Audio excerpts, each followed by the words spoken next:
Hi sweeties, ഇന്ന് ഞാൻ വന്നിരിക്കുന്നത് ഒരു വൈറലായിട്ടുള്ള ഡെർമറ്റോളജിസ്റ്റ് റെക്കമെൻഡഡ് ആയിട്ടുള്ള ഒരു ഫേസ് വാഷിന് റിവ്യൂമായിട്ടാണ്.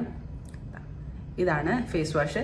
ഇത് സെറ്റഫിൽ ജെന്റിൽ സ്കിൻ ക്ലെൻസർ ആണ്. ഡ്രൈ ടു നോർമൽ സെൻസിറ്റീവ് സ്കിന്നിന് വേണ്ടിയിട്ട് എസ്പെഷ്യലി കൊടുത്തിട്ടുള്ള ഒരു ഫേസ് വാഷാണ്. ഡെർമറ്റോളജിസ്റ്റ് റെക്കമെൻഡഡ് ആണ്. അതുപോലെ ഇതിന് രണ്ട് വെറൈറ്റി ഉണ്ട്. ഒന്ന് ഡ്രൈ നോർമൽ സെൻസിറ്റീവ് സ്കിന്നിന് വേണ്ടിയുള്ളതും ഒന്ന് ഓയിലി സ്കിന്നിന് വേണ്ടിയുള്ളത്. ഓയിലി സ്കിൻ്റെ കുറച്ച് ലാദർ ആവുന്നുണ്ട്, എന്നാൽ ഇത് ഒട്ടും ലാദർ ആവുന്നില്ല. ഇതൊരു ക്രീമി ക്ലെൻസർ എന്ന് തന്നെ പറയാം. പക്ഷേ റേറ്റ് ഇത് 25 ml പ്രോഡക്റ്റ് ആണ്. പക്ഷേ റേറ്റ് ഇച്ചിരി കൂടുതലാണ് കേട്ടോ. ഇവർ ക്ലെയിം ചെയ്ത് വെച്ചാൽ ക്ലെൻസ് ചെയ്യുന്ന ടൈം തന്നെ നിങ്ങളുടെ ഫേസ് നന്നായിട്ട് ഹൈഡ്രേറ്റ് ചെയ്ത് സ്കിൻ്റെ ലോസ്റ്റ് മോയ്സ്ചറിനെ റിപ്ലനിഷ് ചെയ്യുന്നതാണ്. അത് ചെയ്യുന്നുണ്ട്. ഇതിൽ മെയിൻ ഇൻഗ്രീഡിയൻസ് പറഞ്ഞാൽ glycerine, vitamin B3 and vitamin B5 ആണ് കേട്ടോ. സോ ഇൻഗ്രീഡിയൻസ് ലിസ്റ്റ് ഞാൻ ഇവിടെ കൊടുത്തിരിക്കാം. ഇതിൽ ഞാൻ ഗെറ്റ് സ്മിറ്റിൽ നിന്ന് വാങ്ങിച്ചതാണ്. കാണാം, ഇതാണ് ഇതിൻ്റെ ടെക്സ്ചർ എന്ന് പറഞ്ഞു കഴിഞ്ഞാൽ ഒരു ജെൽ ടൈപ്പ് ടെക്സ്ചറാണ്. പക്ഷേ വാട്ടറി അല്ല, ജെൽ ടൈപ്പ് തന്നെയാണ്.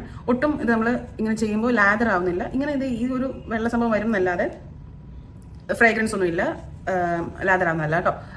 നല്ലൊരു ക്ലെൻസ് ആക്കുന്നുണ്ട്. അതുപോലെ ഇത് വാഷ് ചെയ്ത് കഴിഞ്ഞാലും നമ്മുടെ സ്കിന്ന് നല്ല ഹൈഡ്രേറ്റഡ് ആയിരിക്കും. ഒട്ടും സ്ട്രിപ്പ് ചെയ്യുന്നില്ല മോയ്സ്ചറൊന്നും. ഒരു ഓയിലി സ്കിൻകാർ, ഇത് എക്സ്ട്രീം ഓയിലി സ്കിൻകാരൊക്കെ ഇത് യൂസ് ചെയ്യാതിരിക്കുന്നതായിരിക്കും നല്ലത്. അല്ല, ഇനി നിങ്ങൾ അതുപോലെ നിങ്ങൾ ഓയിൽ ക്ലെൻസ് ചെയ്യുന്നുണ്ടെങ്കിലും ഈ ഫേസ് വാഷ് യൂസ് ചെയ്യേണ്ട കേട്ടോ. നിങ്ങൾ കുറച്ചുകൂടെ ബേസിക് ആയിട്ടുള്ള സിമ്പിളിൻ്റെ പോലത്തെ ഫേസ് വാഷസ് ഇല്ല, സിമ്പിൾ അങ്ങനത്തെ ജെൽ ഒരു മോയ്സ്ചറൈസർ ഫേസ് വാഷ് യൂസ് ചെയ്യുന്നതായിരിക്കും നല്ലത്. ഡ്രൈ സ്കിൻകാർക്കും അതുപോലെ സെൻസിറ്റീവ് സ്കിൻകാർക്കും നോർമൽ സ്കിൻകാർക്കും ഇത് ബെസ്റ്റാണ്. ഇത് യൂസ് ചെയ്തിട്ട് നിങ്ങൾ പിന്നെ വേറൊരു ഹൈഡ്രേറ്റിംഗ് എസൻസ് യൂസ് ചെയ്യേണ്ട ആവശ്യമില്ല. ആക്ച്വലി പറഞ്ഞാൽ ഇത് ഈ ഫേസ് വാഷ് വെച്ചിട്ട് ഇത് ഫേസ് വാഷ് നിൽക്കുകയാണെങ്കിൽ ബോഡിയിലും യൂസ് ചെയ്യേണ്ട സ്കിൻ ക്ലെൻസർ എന്ന് മാത്രമേ പറഞ്ഞിട്ടുള്ളൂ.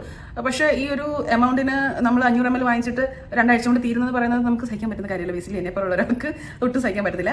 സോ അങ്ങനെ എല്ലാത്തിനും നിങ്ങൾക്ക് ബോഡിയിലൊക്കെ യൂസ് ചെയ്യാൻ കുഴപ്പമില്ല. അല്ലെങ്കിൽ നിങ്ങൾ ഫേസിൽ യൂസ് ചെയ്യുമ്പോൾ നിങ്ങൾക്ക് ജസ്റ്റ് ഇതിന് ശേഷം ടോണർ ഒന്നും യൂസ് ചെയ്യാതെ തന്നെ നിങ്ങൾക്ക് വേണമെങ്കിൽ മോയ്സ്ചറൈസർ യൂസ് ചെയ്തിട്ട് അല്ലെങ്കിൽ സിറം യൂസ് ചെയ്തിട്ട് മോയ്സ്ചറൈസർ യൂസ് ചെയ്ത് കഴിഞ്ഞാൽ നിങ്ങളുടെ അന്നത്തെ സ്കിൻ കെയർ ഫിനിഷ്. എന്തായാലും ഇതിന് എനിക്ക് ഓഫറിൽ കിട്ടുവാണെങ്കിൽ ഞാൻ ഉറപ്പായിട്ടും റീപർച്ചേസ് ചെയ്യും. എൻ്റെ ഓയിലി സ്കിന്നാണ്, പക്ഷേ കോമ്പിനേഷനും ചില സമയത്ത് ഡ്രൈ ആണ്. അങ്ങനെ തോന്നിയ രീതി നടക്കുന്ന ഒരു സ്കിന്നാണ് എൻ്റേത്. കാരണം ഞാൻ പല പ്രോഡക്ട്സ് യൂസ് ചെയ്ത് എൻ്റെ സ്കിൻ ഡാമേജ് ചെയ്ത് നാശമാക്കി വെച്ചേക്കുവാണ്. സോ എൻ്റെ സ്കിൻ ബാരിയറിന് ഒരുപാട് ഹെൽപ്പ് ചെയ്യുന്നുണ്ട് ഈ ഒരു ഫേസ് വാഷ്. എന്തായാലും ഇത് തീർന്നു കഴിഞ്ഞാൽ ഞാൻ റീപർച്ചേസ് ചെയ്യും. ഓഫർ കിട്ടുകയാണെങ്കിൽ ഞാൻ റീപർച്ചേസ് ചെയ്യും, ഇല്ലെങ്കിൽ ഞാൻ സിമ്പിളിൻ്റെ ഫേസ് വാഷ് റീപർച്ചേസ് ചെയ്യും.